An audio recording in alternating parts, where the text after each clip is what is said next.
Vamos a estar en el Salmo 23. Bueno, David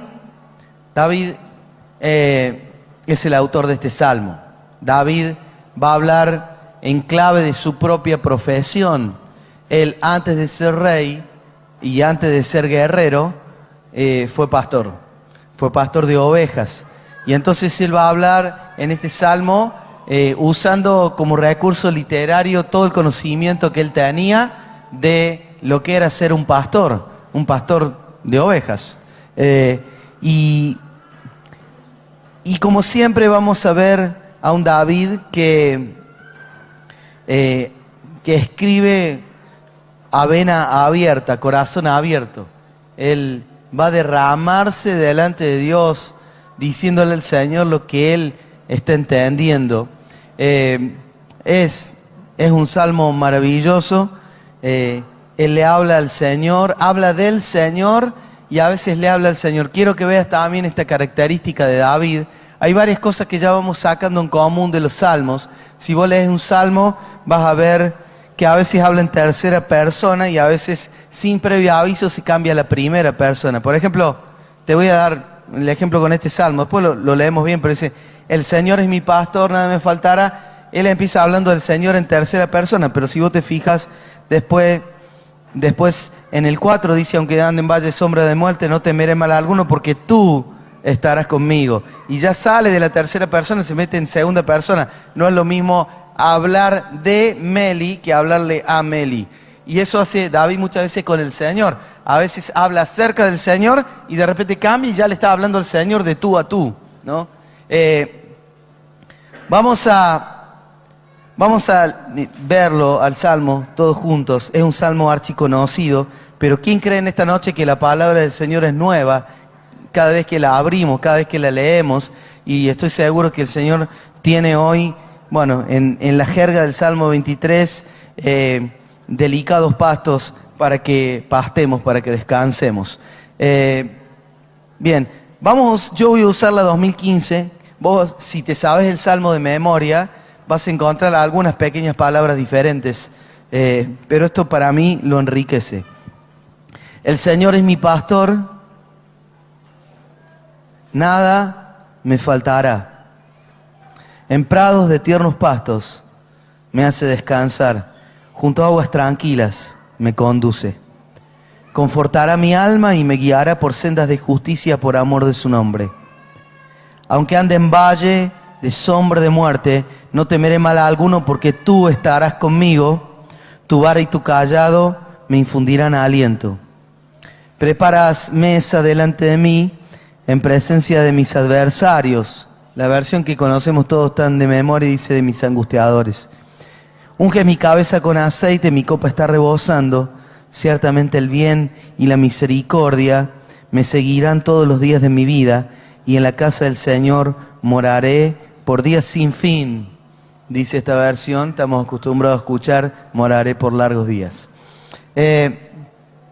La palabra de hoy le pusimos un título arbitrariamente: ¿a cargo de quién estoy?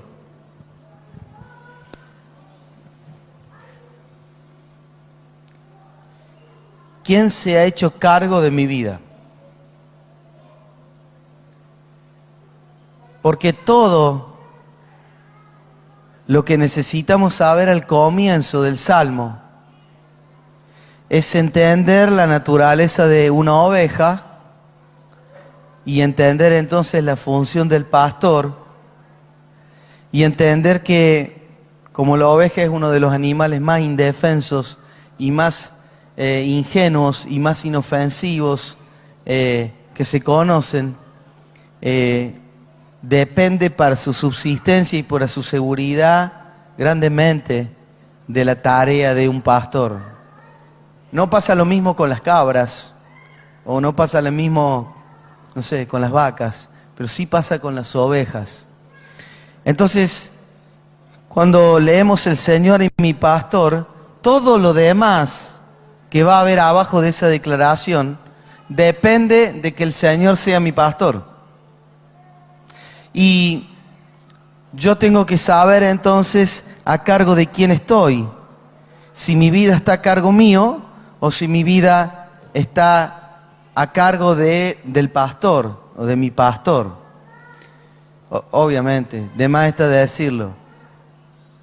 Acá en este salmo, la función eclesiástica que yo desempeño me queda recontra grande. Usted se dará cuenta de que al hablar de pastor, acá vamos a hablar del Señor como pastor.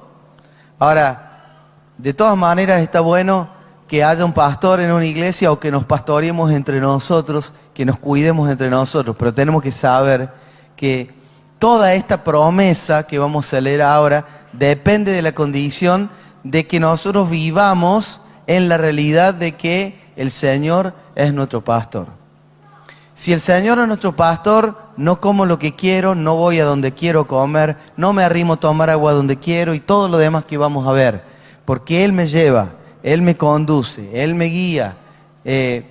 O sea, tenemos que afrontar o asumir de entrada que todo depende de considerar al Señor efectivamente como nuestro pastor.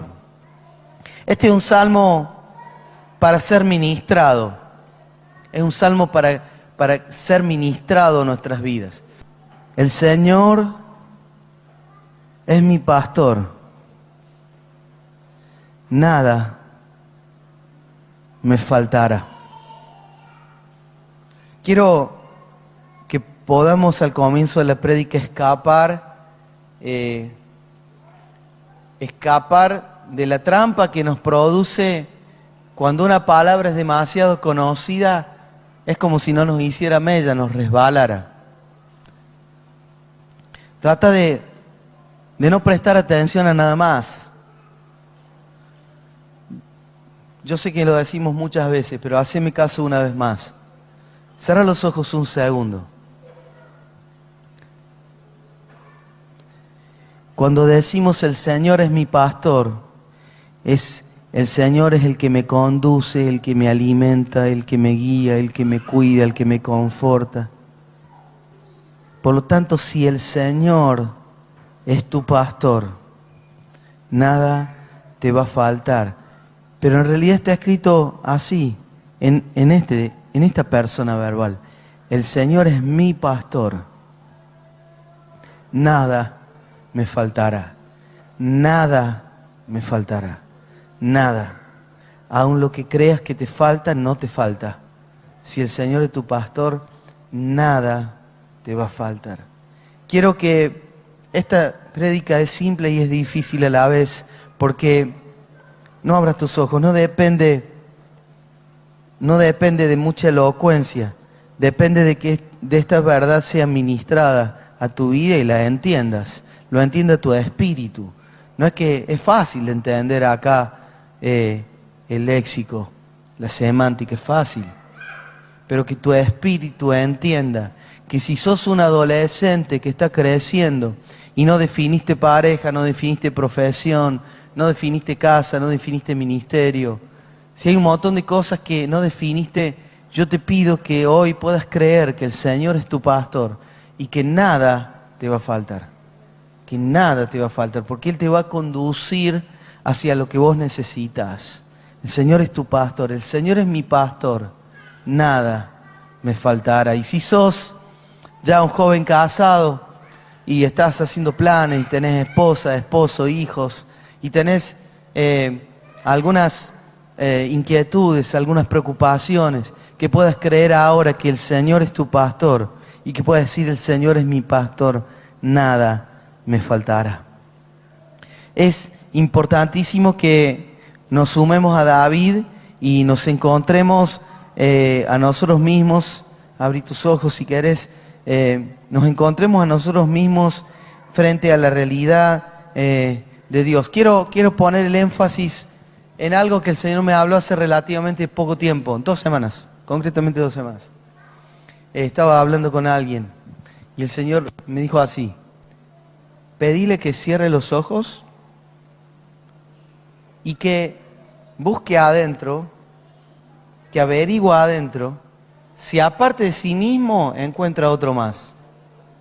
Porque es probable que ese otro más sea yo. Cuando ores, y te lo doy como tip, así. Cuando ores, cerrá tus ojos y averigua si aparte de vos mismo, si aparte de tu conciencia, porque uno es consciente de sí mismo, uno es consciente de que uno existe. Aparte de vos mismo, encontrás otra mente, otro corazón, otra voluntad, otros pensamientos. Si sos un cristiano, eso es ese otro que está pensando por vos, ese otro que siente por vos, ese otro que quiere cosas por vos, es el Señor.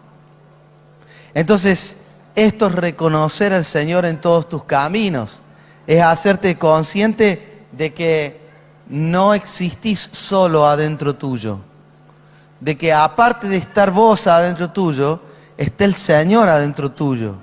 Y entonces se produce ese diálogo. La oración, el nuevo pacto, no es más que un diálogo interno.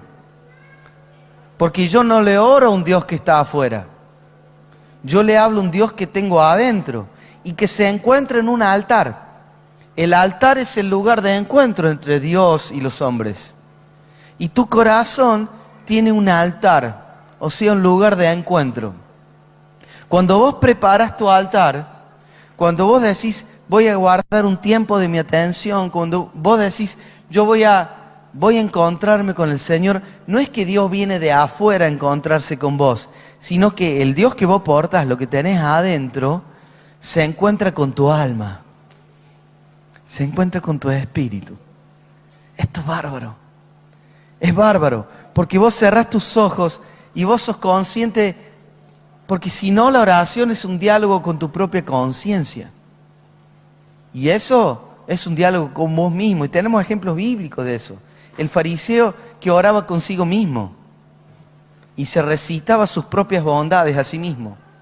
Se recitaba el currículum a sí mismo. Decía, gracias Señor, porque yo no soy como los demás hombres. Diezmo, hago esto, oro, ayuno, Pero estaba hablando con él. Ahora, si vos decís voy a orar, más bien que cierres tus ojos y te tomes unos segundos para entender que hay otro adentro con el cual vas a hablar. Porque si no, eso es fe. Es entender que hay otro adentro con el cual hablar, que es Dios. Y ese otro te puede responder cosas que vos no te esperás. O sea, cuando vos hablas conmigo, no necesariamente yo te voy a contestar lo que esperas escuchar, porque yo tengo mi voluntad y mis ideas propias. Entonces, si vos hablas conmigo, vos tenés que estar dispuesto a que yo te sorprenda. Y si yo hablo con vos, yo no tengo el cassette exacto de lo que vos me vas a devolver,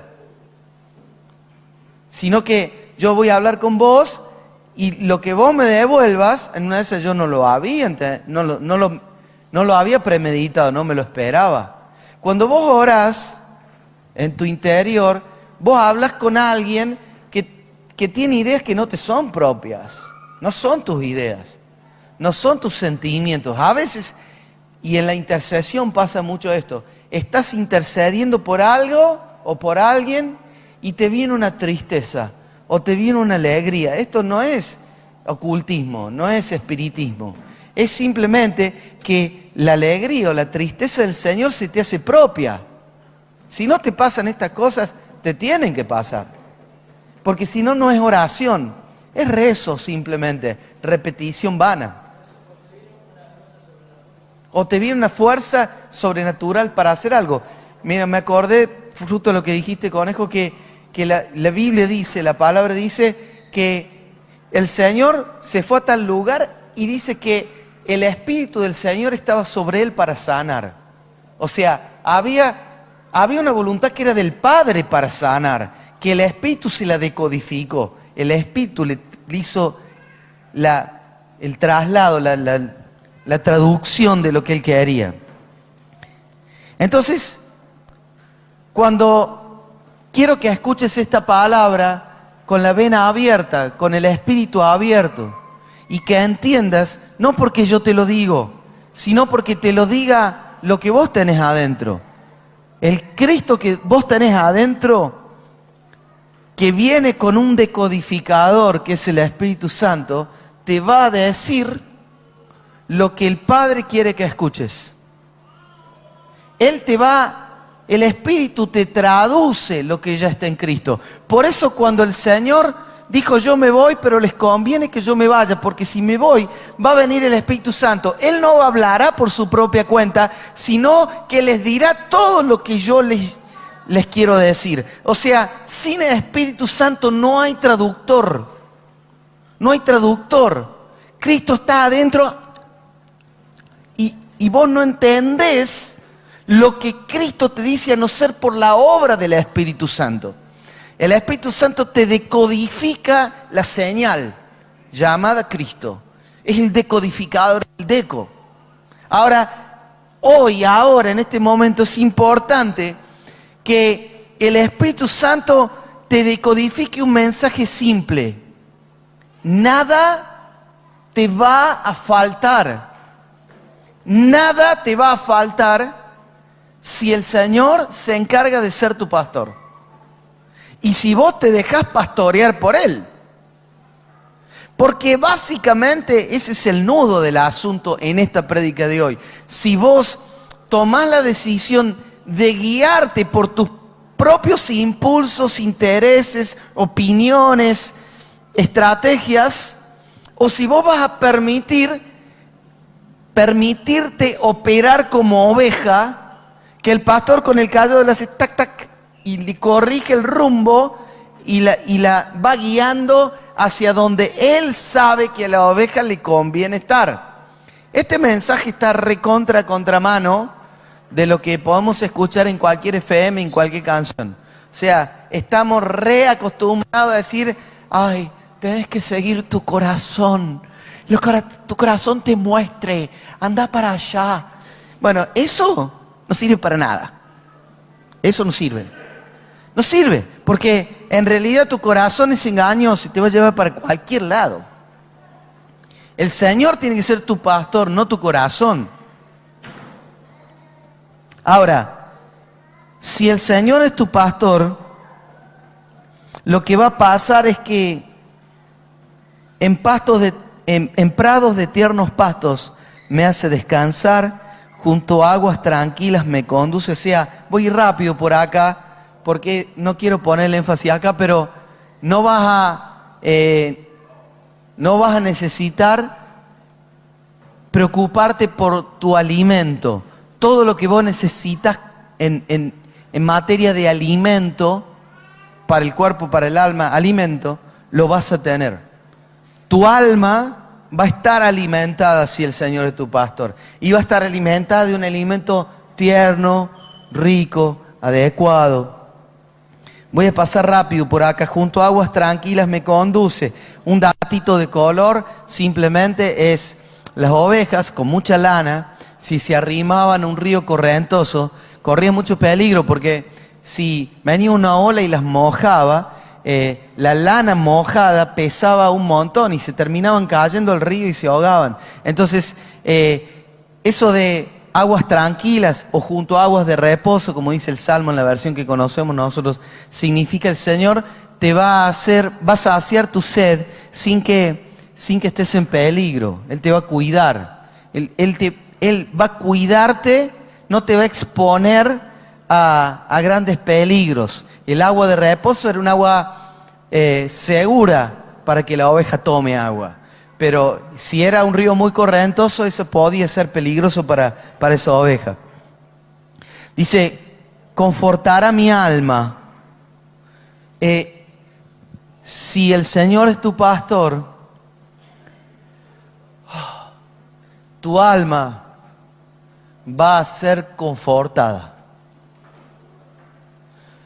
Ya vamos a ver que la regla general del Señor es todo esto, pero que también existe la excepción. Y que cuando viene el siguiente versículo, cuando vengan los peligros, el valle de sombra de muerte, vos vas a necesitar que tu alma sea confortada. Cuando estés en angustia, me encanta David, porque muchas veces él está angustiado. Y si algo vamos a recuperar en todos estos salmos, es la realidad de que tenemos enemigos. Es así. Yo tengo que desandar algunas cosas que prediqué. Yo dije, ay, no tenemos lucha contra carne ni sangre, sino contra el principio de potencia. Sí, para. El Nuevo Testamento está lleno de alusiones a enemigos. Y a veces enemigos de carne y hueso. Así que yo entiendo lo que quiso decir Pablo yo entiendo lo que quiso decir Pablo en Efesios capítulo 6 cuando habla que no tenemos lucha contra carne y sangre, pero no saquemos de contexto todo el resto de la palabra. Porque el mismo Pablo decía, Alejandro el calderero me volvió loco, este es mi enemigo, este se opuso, este me hizo mal. Está lleno. Entonces, bueno, de eso también vamos a hablar un ratito. Confortar a mi alma es, estás en angustia, estás preocupado, te sentís en peligro, acostate en tu cama y decirle, Señor, vos sos mi pastor. Confórtame. Señor, vos sos mi pastor. Confortar es de confort. Hace que mi alma,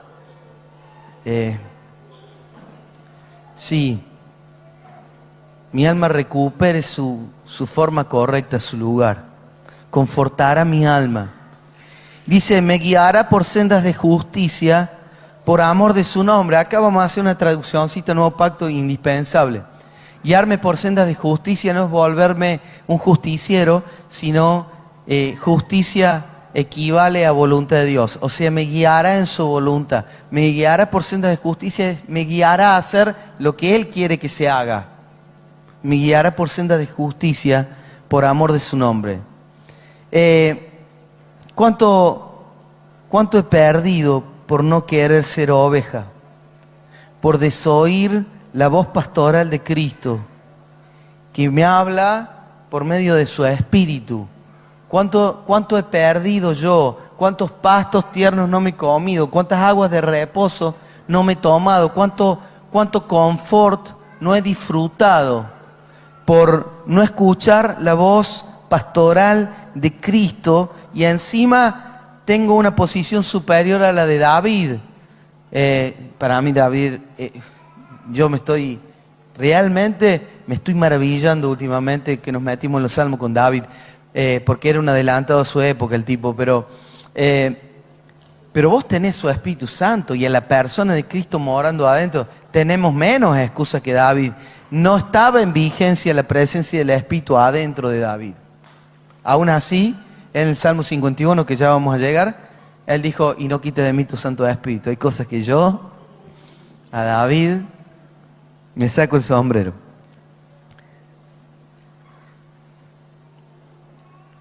A pesar de que la regla general son buenos pastos y aguas tranquilas y confort y guía por sendas de justicia, etc., no tenemos garantizado que no nos toque pasar en algún momento por valle de sombra de muerte.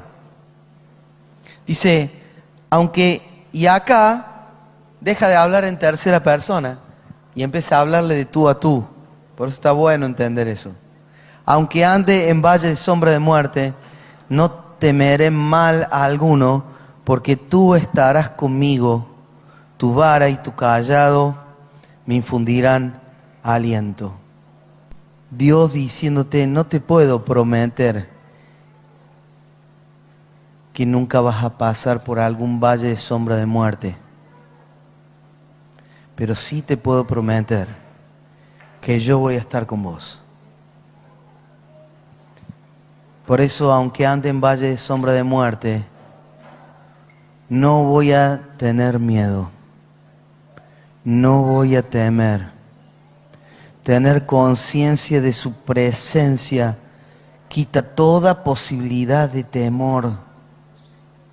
No voy a temer aunque ande en un momento difícil, porque la garantía para no temer es que vos vas a estar conmigo, que tu vara y tu cayado, que eran instrumentos de corrección, me van a infundir aliento. Quiero pedirte, suplicarte, que no vivas como un huérfano, que no vivas como un paria, que no vivas como alguien sin pastor. Y que cuando estés en la noche oscura del alma, que te toca, a todos nos toca, en algún momento, que cuando estés en un momento de tristeza o de angustia, de desesperación, de los que David nos escribió un montón, cuando estés en ese momento te acuerdes de que en medio del valle de sombra de muerte no tenés nada que temer porque el Señor estará con vos. Hacételo carne, créelo, viví en esta verdad, viví en esta fe, aunque ande en el valle de sombra de muerte, no temeré mal a alguno porque tú estarás conmigo y tu vara y tu cayado me infundirán aliento. No renuncies a tu pastor cuando más lo necesitas. No dejes de portarte como oveja justo en medio del valle de sombra de muerte. No dejes de portarte como oveja, porque es en ese momento en que el Señor, con su vara y su cayado, con su corrección amorosa, te va a infundir confianza, o sea, antitemor. Te va a mostrar que Él está con vos. Te lo va a enseñar, te va a hacer saber que Él está con vos. Una de las preocupaciones más grandes de las personas es saber qué les va a pasar más adelante. Esto a veces en algunas personas genera tanta ansiedad que son casos que devienen en enfermedades físicas o a lo mejor psicológicas. O sea, tienen tanta presión por lo que va a venir a futuro que se terminan enfermando físicamente, somatizan, o desarrollan algún tipo de problema psicológico por la ansiedad que les produce no saber lo que les espera mañana. Y este salmo termina con declaraciones de parte de David de lo que él cree que le va a pasar en su mañana. Él acaba de salir de la parte valle de sombra y de muerte y ahora, a pesar de valle de sombra y de muerte, él va a hacer algunas declaraciones de lo que él piensa que le espera en el mañana. Y dice así: prepararás mesa delante de mí, en presencia de mis adversarios. Esto, en el idioma argentino, futbolero argentino, suena un poco a gaste. ¿Se entiende esa expresión? Suena a gaste, suena que vos lo gastás al enemigo un poquito. Y un poco es así, ¿eh? Es un poco lo que está diciendo es: vos me preparás un banquete y haces que todos mis enemigos me vean banquetear. ¿Me entendés? Vos me preparas un banquete y lo haces público encima. Todos los demás ven cómo yo disfruto de los manjares del banquete. En ese tono está dicho: preparas mesa delante de mí en presencia de mis adversarios. Unge mi cabeza con aceite y mi copa está rebosando. No me quiero pasar por alto los adversarios. Están ahí. Son espirituales. Y algunos de carne y hueso también están. Y estas promesas, y vamos a caer muchas veces en los adversarios. Muchas veces. Porque están ahí. Y Dios nos enseña qué hacer con eso. Cómo operar de una manera que no nos manche. Como cuando vos enfrentás a alguien que te agrede de alguna manera, tenés un protocolo, una hoja de ruta que nos enseña cómo hacer frente al que te agredió. Y esto está, ¿eh? Y si no, ¿para qué está en el Nuevo Testamento? Si tu enemigo tuviere hambre, dale de comer; si tuviere sed, dale de beber; si te obliga a llevar la carga 1 milla, ve con el 2. O sea, los enemigos están. No está hablando de que el demonio te pida de comer y el demonio le tenés que dar. También tenés enemigos de carne. ¿Y qué hay que hacer? Bien, acá tenemos todas indicaciones. Si el Señor es mi pastor, Él prepara un banquete para mí en presencia de mis enemigos.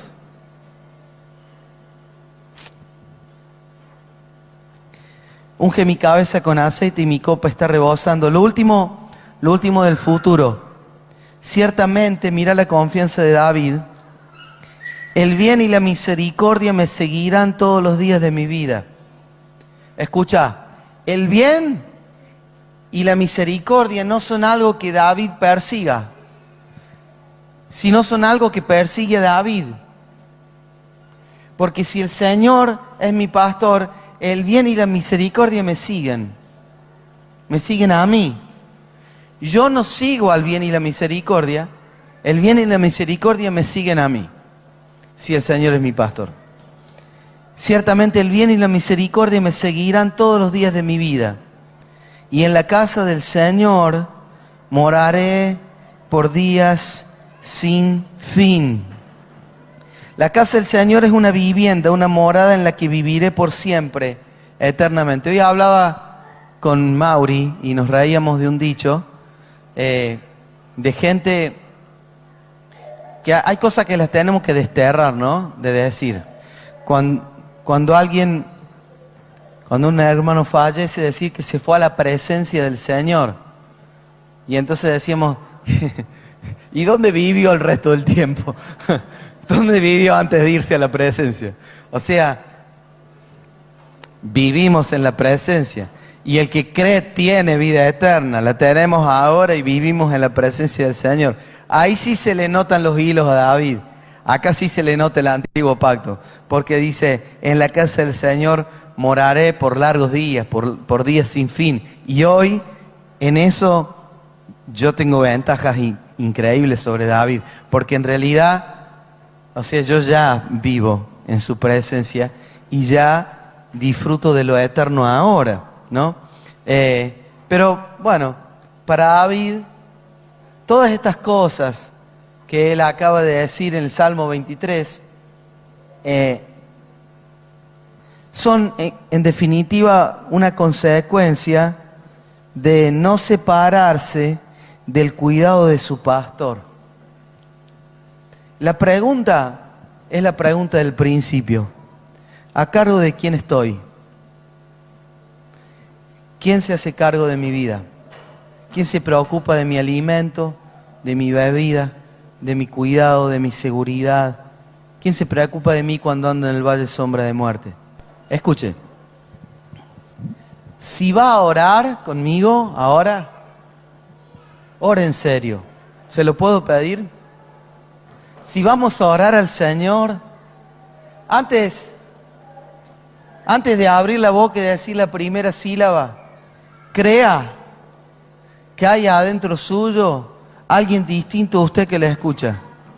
Porque si no, es una oración de hechicería. Si Dios no está metido en una oración, es un conjuro, es hechicería. La única forma de decir que oro y que no sea hechicería es que Dios esté ahí y que yo lo sepa por la fe. ¿Me entiende? Te hablo con mi corazón abierto, Señor. Te hablo no fundado en mi justicia. David decía, no me hagas juicio porque nadie puede salir bien parado si vos lo enjuicias.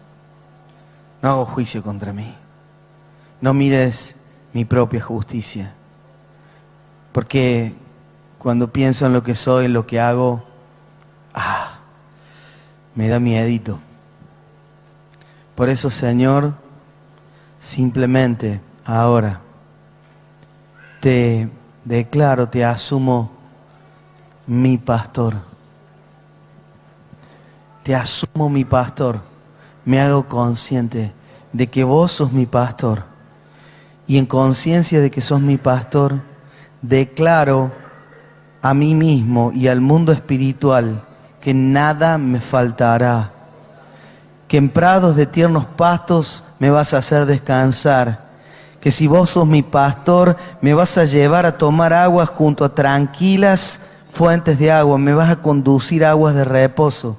Que cuando mi alma necesite ser confortada, vos me vas a confortar. Porque sos mi pastor, que me vas a guiar a tu voluntad, me vas a guiar por sendas de justicia, no porque yo sea bueno, sino por amor de tu nombre. Señor, que aunque me toque andar en valle de sombra de muerte, no tengo nada que temer, porque vos vas a estar conmigo. Señor, si vos sos mi pastor, no tengo nada de qué atemorizarme. Vos vas a estar conmigo, tu vara, tu callado, tu corrección Es una corrección tan amorosa que me va a traer aliento. Es más, me animo a declarar lo que me va a pasar en mi futuro si vos sos mi pastor. Si vos sos mi pastor, vas a preparar una mesa, un banquete delante de mí en presencia de mis adversarios. Vas a ungir mi cabeza con aceite, señal de realeza, y mi copa se va a rebalsar. El bien y la misericordia me van a andar persiguiendo todos los días de mi vida. Y en la casa del Señor voy a vivir por largos días. La eternidad está a mi alcance. Solamente todo eso si vos sos mi pastor. Abraza al de al lado, te amo. Decile que lo amas.